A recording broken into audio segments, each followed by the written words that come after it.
ದಶರಥ ಮಹಾರಾಜನ ಆಜ್ಞೆಯ ಹಾಗೆ ಸುಮಂತ್ರ ಶ್ರೀರಾಮಚಂದ್ರನ ಅರಮನೆಯ ಹೊರಾಂಗಣವನ್ನು ದಾಟಿಕೊಂಡು ಜನಬಾಹುಳ್ಯವಿಲ್ಲದಂತಹ ಅರಮನೆಯ ಒಳಾಂಗಣವನ್ನು ಪ್ರವೇಶಿಸಿದ.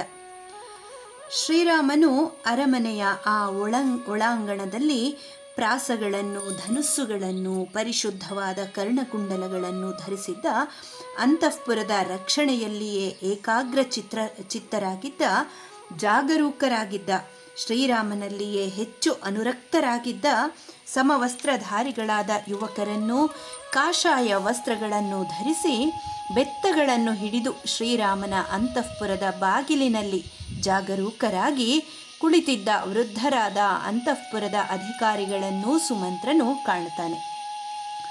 ಶ್ರೀರಾಮನಿಗೆ ಪ್ರಿಯವನ್ನುಂಟು ಮಾಡುವುದರಲ್ಲಿಯೇ ಆಸಕ್ತರಾಗಿದ್ದ ದ್ವಾರಪಾಲಕರು ಸುಮಂತ್ರನು ಬರುತ್ತಿರುವುದನ್ನು ಕಂಡು ಸಂಭ್ರಮಯುಕ್ತರಾಗಿ ಆಸನಗಳಿಂದ ಎದ್ದು ನಿಂತುಬಿಟ್ಟರು.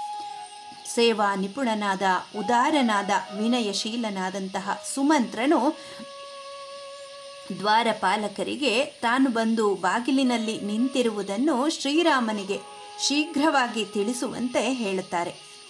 ಶ್ರೀರಾಮನಿಗೆ ಪ್ರಿಯವನ್ನುಂಟು ಮಾಡುವುದರಲ್ಲಿಯೇ ವಿಶೇಷವಾದ ಆಸಕ್ತಿ ಇದ್ದ ಆ ದ್ವಾರಪಾಲಕರು ಒಡನೆಯೇ ಭಾರ್ಯೆಯಾದ ಸೀತೆಯೊಡನೆ ಕುಳಿತಿದ್ದ ಶ್ರೀರಾಮನ ಬಳಿಗೆ ಹೋಗಿ ಸುಮಂತ್ರನು ಬಂದಿರುವ ವಾರ್ತೆಯನ್ನು ತಿಳಿಸಿದರು. ದ್ವಾರಪಾಲಕರು ಹೇಳಿದ ಮಾತನ್ನು ಕೇಳಿದಂತಹ ಶ್ರೀರಾಮ ತಂದೆಯ ಅಂತರಂಗವನ್ನು ಪೂರ್ಣವಾಗಿ ತಿಳಿದಿರುವ ಅಂತರಂಗ ಮಿತ್ರನಾದ ಸುಮಂತ್ರನನ್ನು ತಂದೆಗೆ ಸಂತೋಷವನ್ನುಂಟು ಮಾಡುವ ಆಶಯದಿಂದ ತಾನಿದ್ದ ಅಂತಃಪುರಕ್ಕೆ ಕರೆಸಿಕೊಂಡ. ಶ್ರೀರಾಮನ ಆಜ್ಞಾನುಸಾರವಾಗಿ ಸುಮಂತ್ರನು ಅಂತಃಪುರವನ್ನು ಪ್ರವೇಶಿಸುತ್ತಲೇ ಕುಬೇರನಂತಿದ್ದ ಕನಕಾಂಗದ ಕೇಯೂರಾದಿ ದಿವ್ಯಾಂಬರಗಳಿಂದಲೂ ಸಮಲಂಕೃತನಾಗಿದ್ದ ಆಸ್ತರಣ ಸಹಿತವಾದ ಚಿನ್ನದ ಮಂಚದಲ್ಲಿ ಕುಳಿತಿದ್ದ ಶ್ರೀರಾಮನನ್ನು ನೋಡಿದ. ಹಂದಿಯ ರಕ್ತದ ಕಾಂತಿಗೆ ಸಮಾನವಾದ ಕಾಂತಿಯಿಂದ ಕೂಡಿದ್ದ, ಅತಿ ಪವಿತ್ರವಾದ, ಸುಗಂಧಯುಕ್ತವಾದ, ಅತಿ ಅಮೂಲ್ಯವಾದ ರಕ್ತ ಚಂದನವನ್ನು ಲೇಪಿಸಿಕೊಂಡಿದ್ದ ದಿವ್ಯ ಮಂಗಳ ಮೂರ್ತಿಯಾದ ಶ್ರೀರಾಮಚಂದ್ರನನ್ನು ಸುಮಂತ್ರ ನೋಡಿದ. ಚಿತ್ತ ನಕ್ಷತ್ರದಿಂದ ಕೂಡಿರುವ ಚಂದ್ರನಂತೆ ಚಾಮರವನ್ನು ಹಿಡಿದು ಪಾರ್ಶ್ವದಲ್ಲಿ ನಿಂತಿದ್ದ ಸೀತೆಯೊಡನಿದ್ದ ಶ್ರೀರಾಮನನ್ನು ಸುಮಂತ್ರನು ನೋಡಿದ. ಸ್ವಯಂ ಪ್ರಕಾಶನಾದ ಸೂರ್ಯದೇವನಂತೆ ತನ್ನ ದಿವ್ಯ ತೇಜಸ್ಸಿನಿಂದ ಬೆಳಗುತ್ತಿದ್ದ ವರದನಾದ ಶ್ರೀರಾಮನನ್ನು ವಿನಯ ಗುಣಜ್ಞನಾದ ಸುಮಂತ್ರನು ವಿನೀತನಾದವನು ಸಾಷ್ಟಾಂಗಪೂರ್ವಕವಾಗಿ ಪ್ರಣಾಮ ಮಾಡಿ ಸ್ತೋತ್ರ ಮಾಡುವ ಹಾಗೆಯೇ ಪ್ರಣಾಮ ಮಾಡಿ ಸ್ತೋತ್ರ ಮಾಡಿದನು.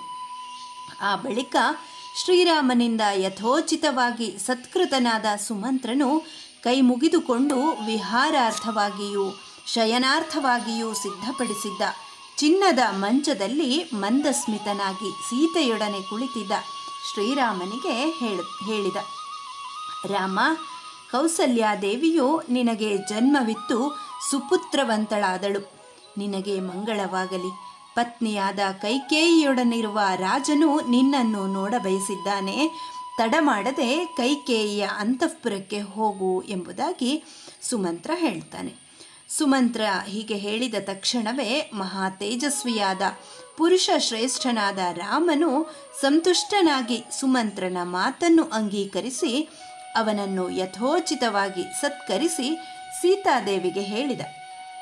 ದೇವಿ, ನನ್ನ ತಾಯಿ ತಂದೆಗಳಾದ ಕೈಕೇಯಿ ಮತ್ತು ದಶರಥರು ಅಂತಃಪುರದಲ್ಲಿ ನನ್ನ ಪಟ್ಟಾಭಿಷೇಕಕ್ಕೆ ಸಂಬಂಧಿಸಿದಂತೆ ಪರ್ಯಾಲೋಚಿಸುತ್ತಿದ್ದಾರೆ. ಪ್ರಿಯ ಕಾಮಳು, ನಿಪುಣೆಯೂ ಕಪ್ಪಾದ ಕಣ್ಣುಗಳಿಂದ ಕೂಡಿರುವವಳು ಆದ ನನ್ನ ತಾಯಿಯು ರಾಜನ ಅಭಿಪ್ರಾಯವನ್ನು ಅನುಲಕ್ಷಿಸಿ ನನಗೆ ಪಟ್ಟಾಭಿಷೇಕ ಮಾಡುವಂತೆ ರಾಜನನ್ನು ಪ್ರಚೋದಿಸುತ್ತಿದ್ದಾಳೆ. ಕೇಕಯ ರಾಜನ ಮಗಳಾದ ನನ್ನ ಪ್ರಯೋಜನವನ್ನು ಬಯಸುತ್ತಾ ಯಾವಾಗಲೂ ನನಗೆ ಹಿತವನ್ನೇ ಬಯಸುವ ಪತಿಯ ಅನುವರ್ತಿನಿಯಾದ ನನ್ನ ತಾಯಿಯು ನನ್ನ ಪಟ್ಟಾಭಿಷೇಕದ ವಿಷಯವನ್ನು ಕೇಳಿ ಪರಮ ಸಂತುಷ್ಟಳಾಗಿದ್ದಾಳೆ. ಇದರಲ್ಲಿ ಸಂಶಯವೇ ಇಲ್ಲ. ಪ್ರಿಯ ಪತ್ನಿಯೊಡನಿರುವ ನಮ್ಮ ತಂದೆಯು ನನ್ನನ್ನು ಕರೆದೊಯ್ಯಲು ನನಗೆ ಪ್ರಯೋಜನವಾದ ಕಾರ್ಯವನ್ನು ಮಾಡುವುದರಲ್ಲಿ ಆಸಕ್ತನಾದ ಸುಮಂತ್ರನನ್ನೇ ಕಳುಹಿಸಿರುತ್ತಾನೆ. ಪ್ರಿಯೇ, ಅಂತಃಪುರದಲ್ಲಿ ಯಾವ ಸದಭಿಪ್ರಾಯವುಳ್ಳ ಸಭೆ ಇರುವುದೋ ಅಂತಹ ಸದಭಿಪ್ರಾಯವುಳ್ಳ ದೂತನೇ ನಮ್ಮಲ್ಲಿಗೆ ಆಗಮಿಸಿದ್ದಾನೆ. ನನ್ನ ಹಿತಚಿಂತಕನಾದ ಸುಮಂತ್ರನು ನನ್ನನ್ನು ಕರೆದುಕೊಂಡು ಹೋಗಲು ಬಂದಿರುವುದರಿಂದಲೇ ಅಂತಃಪುರದಲ್ಲಿರುವವರು ನನ್ನ ವಿಷಯದಲ್ಲಿ ಸದಭಿಪ್ರಾಯ ಉಳ್ಳವರಾಗಿರುವರು ಎಂಬುದನ್ನು ನಿಶ್ಚಯಿಸಬಹುದಾಗಿದೆ. ಹಾಗಾಗಿ ಈ ಕೂಡಲೇ ರಾಜನು ನನ್ನನ್ನು ಯುವರಾಜ ಪದವಿಯಲ್ಲಿ ಇರಿಸಿ ಪಟ್ಟಾಭಿಷೇಕ ಮಾಡುತ್ತಾನೆ. ಇದು ನಿಶ್ಚಯ. ಪ್ರಿಯೇ, ಅತ್ಯಂತ ಸಂತೋಷಕರವಾದ ವಿಷಯವಿದು. ನಾನು ಈಗಲೇ ಸುಮಂತ್ರನೊಡನೆ ರಾಜನ ಅರಮನೆಗೆ ಹೋಗಿ ತಂದೆಯನ್ನು ಕಾಣುತ್ತೇನೆ. ನೀನು ನಿನ್ನ ಸಖಿ ಜನರೊಡನೆ ಯಥೇಚ್ಛವಾಗಿ ವಿಹರಿಸುತ್ತಾ ಸುಖವಾಗಿರು. ಶ್ರೀರಾಮನು ಸೀತೆಯನ್ನು ಹೀಗೆ ಸಂತೈಸಿದ ನಂತರ ಸೀತಾದೇವಿಯು ಪತಿಗೆ ಮಂಗಳವಾಗಲೆಂದು ಪ್ರಾರ್ಥನೆ ಮಾಡುತ್ತಾ ಪತಿಯ ಜೊತೆಯಲ್ಲಿಯೇ ಮಹಾದ್ವಾರದವರೆಗೂ ಹೋದಳು. ಪತಿದೇವ, ಲೋಕಕರ್ತೃವಾದ ಬ್ರಹ್ಮನು ಇಂದ್ರನಿಗೆ ತ್ರೈಲೋಕ್ಯಾಧಿಪತ್ಯದಲ್ಲಿ ಪಟ್ಟಾಭಿಷೇಕ ಮಾಡಿದಂತೆ ದಶರಥ ರಾಜನು ನಿನಗೆ ಬ್ರಾಹ್ಮಣರಿಂದ ಸಂಸೇವ್ಯಮಾನವಾಗಿರುವ ಈ ರಾಜ್ಯದ ರಾಜಸೂಯಾಭಿಷೇಕವನ್ನು ಮಾಡಲಿ. ಚಕ್ರವರ್ತಿಯನ್ನಾಗಿ ನಿನ್ನನ್ನು ನಿನಗೆ ಪಟ್ಟ ಕಟ್ಟಲಿ. ನೀನು ರಾಜಸೂಯ ಯಾಗದಲ್ಲಿ ದೀಕ್ಷಿತನಾಗುವುದನ್ನು ನೋಡಲು ನಾನು ಅಭಿಲಾಷಿಸಿದ್ದೇನೆ. ಯಾಗದ ದೀಕ್ಷಿತನಾಗಿ ನಿಯಮ ವ್ರತಾನುಷ್ಠಾನಪರನಾಗಿ ಕೃಷ್ಣಾಜಿನಧರನಾಗಿ ಶುಚಿಯಾಗಿ ಸಾರಂಗದ ಕೊಂಬನ್ನು ಕೈಯಲ್ಲಿ ಹಿಡಿದಿರುವ ನಿನ್ನ ದಿವ್ಯ ಮಂಗಳ ಮೂರ್ತಿಯನ್ನು ನೋಡುತ್ತಾ ನಿನ್ನನ್ನು ಸೇವಿಸುವ ಆಶಯದಿಂದ ಇರುತ್ತೇನೆ. ನಿನ್ನ ಅಖಂಡ ಸಾಮ್ರಾಜ್ಯದ ಪೂರ್ವ ದಿಕ್ಕನ್ನು ಇಂದ್ರನು ರಕ್ಷಿಸಲಿ, ದಕ್ಷಿಣ ದಿಕ್ಕನ್ನು ಯಮನು ರಕ್ಷಿಸಲಿ, ಪಶ್ಚಿಮ ದಿಕ್ಕನ್ನು ವರುಣನು ರಕ್ಷಿಸಲಿ, ಉತ್ತರ ದಿಕ್ಕನ್ನು ಧನೇಶನಾದ ಕುಬೇರನು ರಕ್ಷಿಸಲಿ. ಬಳಿಕ ಮಂಗಳ ಸ್ನಾನ ಕೌತುಕ ಬಂಧನಾದಿಗಳನ್ನು ಮುಗಿಸಿದ್ದ ಶ್ರೀರಾಮಚಂದ್ರನು ಸೀತೆಯ ಅನುಮತಿಯನ್ನು ಪಡೆದು ಸುಮಂತ್ರನೊಡನೆ ತನ್ನ ಅರಮನೆಯಿಂದ ಹೊರಟನು. ಪರ್ವತದ ಗುಹೆಯಲ್ಲಿ ಮಲಗಿರುವ ಸಿಂಹವು ಪರ್ವತದಿಂದ ಹೊರಬರುವಂತೆಯೇ ಅಂತಃಪುರದಿಂದ ಹೊರಬಂದ ಶ್ರೀರಾಮನು ಬಾಗಿಲಿನಲ್ಲಿ ಕೈ ಮುಗಿದುಕೊಂಡು ವಿನೀತನಾಗಿ ನಿಂತಿದ್ದ ಲಕ್ಷ್ಮಣನನ್ನು ನೋಡಿದ. ಲಕ್ಷ್ಮಣನೊಡನೆ ಅರಮನೆಯ ಮಧ್ಯದ ಹಜಾರಕ್ಕೆ ಬಂದು ಅಲ್ಲಿದ್ದ ಸುಹೃದರೊಡನೆ ಸೇರಿ ಪಟ್ಟಾಭಿಷೇಕವನ್ನು ನೋಡಲು ಬಂದಿದ್ದ ಪ್ರಜೆಗಳನ್ನೂ ಕಂಡು ಅವರೆಲ್ಲರನ್ನೂ ಆದರಪೂರ್ವಕವಾಗಿ ಅಭಿನಂದಿಸಿ ಆ ನಂತರ ಮಹಾದ್ವಾರದ ಬಳಿಗೆ ಸಾಗಿ ಅಲ್ಲಿ ಸಜ್ಜಾಗಿ ನಿಂತಿದ್ದ ಯಜ್ಞೇಶ್ವರನ ಪ್ರಭೆಗೆ ಸಮಾನವಾದ ಪ್ರಭೆಯಿಂದ ಕೂಡಿದ್ದ ಹುಲಿಯ ಚರ್ಮವನ್ನು ಹಾಸಿದ್ದ ಶೋಭಾಯಮಾನವಾಗಿದ್ದ ದಿವ್ಯ ರಥವನ್ನು ಪುರುಷ ವ್ಯಾಘ್ರನಾದಂತಹ ಶ್ರೀರಾಮಚಂದ್ರನು ಹತ್ತಿದ. ಶ್ರೀರಾಮನು ಕುಳಿತಿದ್ದ ಆ ದಿವ್ಯ ರಥದ ಧ್ವನಿಯು ಮೇಘಮಂಡಲದಿಂದ ಹೊರಬರುವ ಗುಡುಗಿನ ಶಬ್ದವನ್ನು ಅನುಕರಿಸುತ್ತಿತ್ತು. ರಥದ ಒಳಭಾಗವು ವಿಸ್ತಾರವಾಗಿತ್ತು.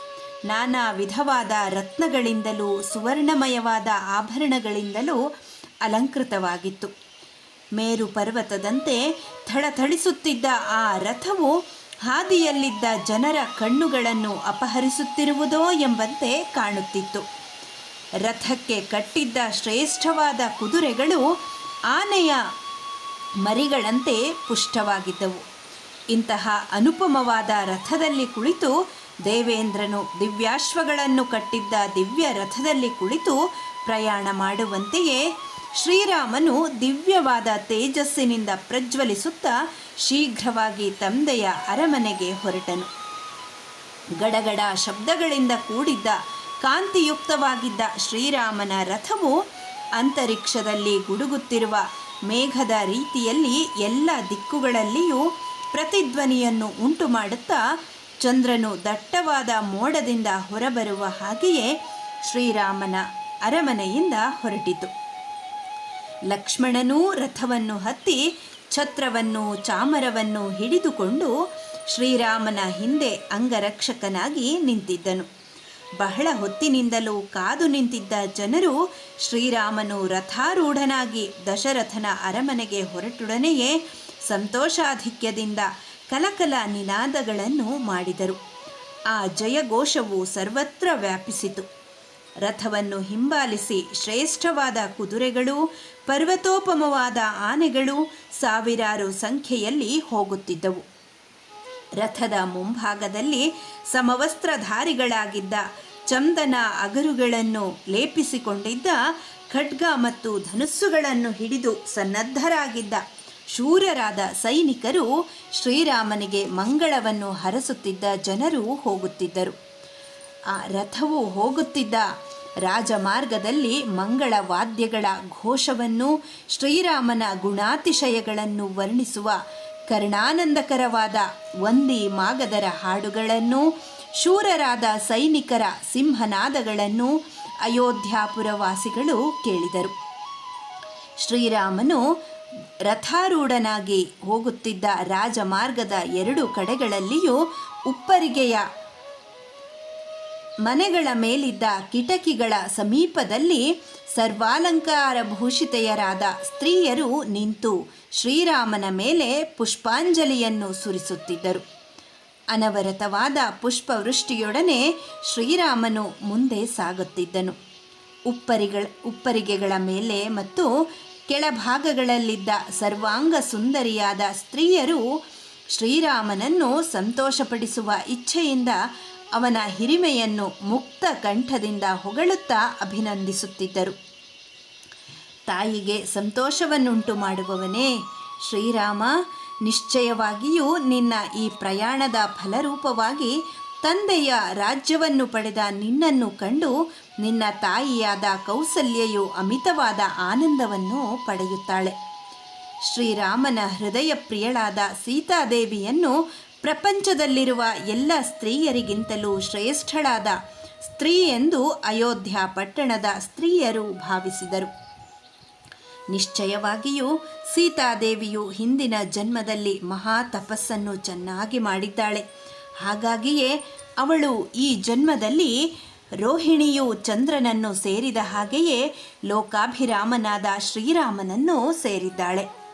ರಾಜಮಾರ್ಗದಲ್ಲಿ ರಥಾರೂಢನಾಗಿ ಹೋಗುತ್ತಿದ್ದ ಆ ಸಮಯದಲ್ಲಿ ಹೀಗೆ ಉಪ್ಪರಿಗೆಗಳಲ್ಲಿ ನಿಂತು ಪ್ರಮದೆಯರು ಹೇಳುತ್ತಿದ್ದ ಪ್ರಿಯವಾದ ಮಾತುಗಳನ್ನು, ತನ್ನನ್ನು ನೋಡಲು ರಥದ ಬಳಿಗೆ ಆಗಮಿಸಿದ್ದ ಪ್ರಹೃಷ್ಟರಾದ ಅಯೋಧ್ಯಾಪಟ್ಟಣದ ಜನರ ಹೊಗಳಿಕೆಯ ಮಾತುಗಳನ್ನು ಶ್ರೀರಾಮಚಂದ್ರ ಕೇಳಿದ.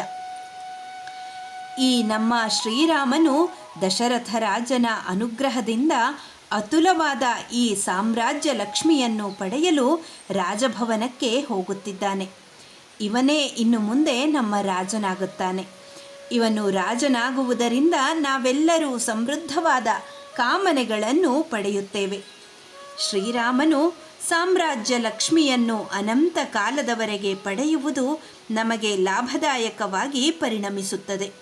ಶ್ರೀರಾಮನು ರಾಜನಾದರೆ ಯಾವಾಗಲೂ ಯಾವುದೇ ಕಾರಣದಿಂದಲೂ ಪ್ರಜೆಗಳು ಅಪ್ರಿಯ ಪ್ರಸಂಗಗಳನ್ನು ಕಾಣುವುದಿಲ್ಲ, ದುಃಖವನ್ನು ಕೂಡ ಅನುಭವಿಸುವುದಿಲ್ಲ.